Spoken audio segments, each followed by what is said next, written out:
के तपाईको मोबाइलबाट इम्पोर्टेन्ट डाटा र डकुमेन्ट डिलिट भएको छ? डिलिट भएका डकुमेन्ट र फोटोहरू रिसाइकल बिनमा गएर बस्ने गर्छ।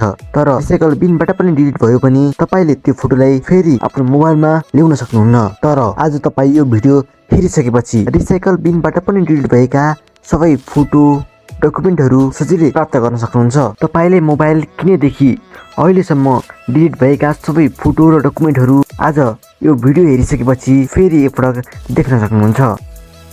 नमस्कार सबैलाई, म राजु, तपाई हेर्दै हुनुहुन्छ टेकराज युट्युब च्यानल।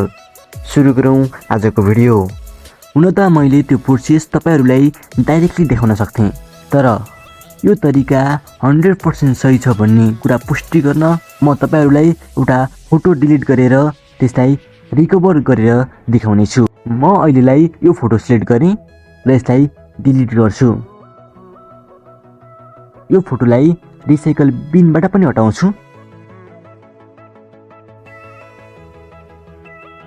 हेर्न सक्नुहुन्छ त्यो फोटो अहिले छैन।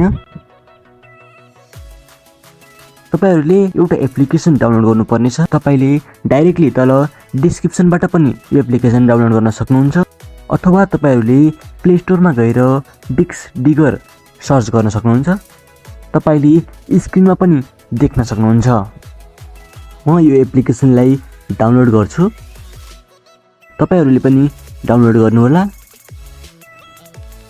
एप्लिकेसन डाउनलोड भइसकेको छ। म अब यसलाई ओपन गर्छु। अब माथि रहेको स्टार्ट बेसिक सर्चमा क्लिक गर्नुहोला। त्यसपछि अलोमा क्लिक गर्नुहोला। अलोमा क्लिक गरिसकेपछि तपाईको काम सकिन्छ। तपाईले डिलिट गरेका हरेक फोटो तपाईले सजिलै देख्न सक्नुहुन्छ। कुनै फोटो रिकभर हुन केही टाइम लाग्नेछ।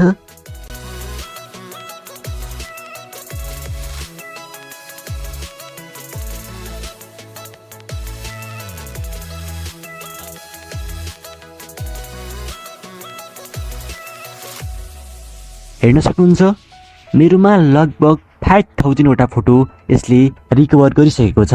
अब म तपाईहरुलाई अघि मैले डिलिट गरेको फोटो खोजेर देखाउने छु। यहाँ धेरै फोटो भएकाले टाइम लाग्न सक्छ।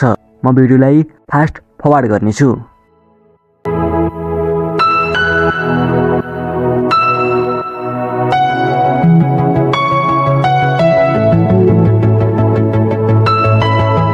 हेर्न सक्नुहुन्छ अघि मैले जुन फोटो डिलिट गरेको थिएँ त्यो यहाँ आइसकेको छ। अब तपाईले यसलाई सिलेक्ट गरेर रिकभर गर्न सक्नुहुन्छ।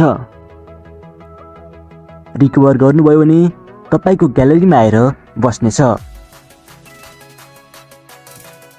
यसरी तपाईले आफ्ना पुराना फोटोहरू डिलिट भएको रहेछ भने सजिलै प्राप्त गर्न सक्नुहुन्छ। तपाईलाई यो भिडियो कस्तो लाग्यो? राम्रो लाग्यो भने भिडियोलाई एक लाइक र च्यानललाई सब्स्क्राइब गरेर अवश्य जानुहोला। फेरि मिल्छौँ अर्को भिडियोमा। Take care, good by.